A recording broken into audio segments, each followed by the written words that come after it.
साजिश में आज बात होगी गाजा की। गाजा में 11,000 लोगों की मौत के बाद अरब देशों ने साफ तौर पर कह दिया कि अब बहुत हुआ। सऊदी अरब में इस्लामिक देशों की मीटिंग के बाद सबसे बड़ा फैसला लेबनान के हिजबुल्लाह ने ले लिया है। हिजबुल्लाह ने अब उस खूनी पंजे से वार करने का फैसला किया है जिसके जरिए उसने 2006 में हुए युद्ध के दौरान इजराइल की सेना को धूल चटा दी थी। हिजबुल्लाह ने अब ऐसे वेपन सिस्टम इजराइल बॉर्डर से फायर करने शुरू कर दिए जिसकी वजह से इजराइल के कई सैनिकों की मौत हो चुकी है। इतना ही नहीं, हिजबुल्लाह के धमाकों को देखकर इजराइल अब बहुत बड़ा हमला करने की तैयारी करने पर मजबूर हो गया है।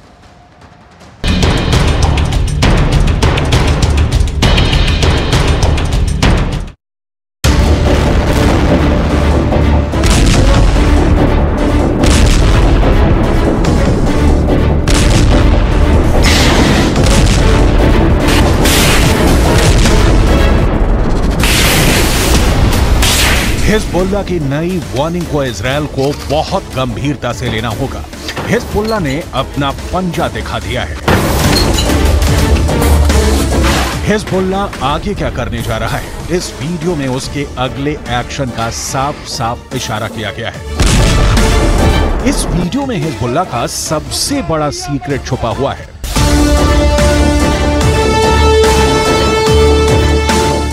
इसे ही हिजबुल्लाह का खूनी पंजा कहा जा रहा है। इस वीडियो में लेबनान के मिलिशिया हिजबुल्लाह की सबसे खतरनाक फोर्स एक्शन में दिखाई दे रही है।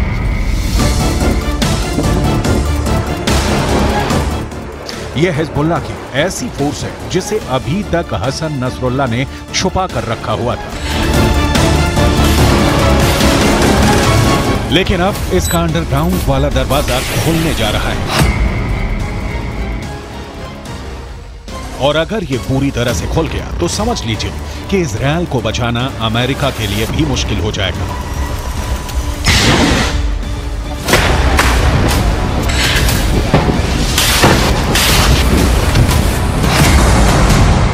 आप इसे हिजबुल्लाह का पंजा कह सकते हैं। इसके टारगेट पर इजरायल है, इसके टारगेट पर अमेरिका है और हर वो ताकत है जो इस वक्त गाजा पर बमबारी में इजरायल का साथ दे रही है। हिजबुल्लाह के महासचिव हसन नसरुल्लाह ने अपने भाषण में ऐसी बात कही है जिससे साफ है कि फिलिस्तीन और इजरायल के बीच चल रहा युद्ध लंबा चलेगा। इसमें 10 गुना और मौतें होंगी। इसमें टारगेट पर अब ऐसे ऐसे ठिकाने होंगे जिसके बारे में सुनकर कोई भी चौंक जाएगा।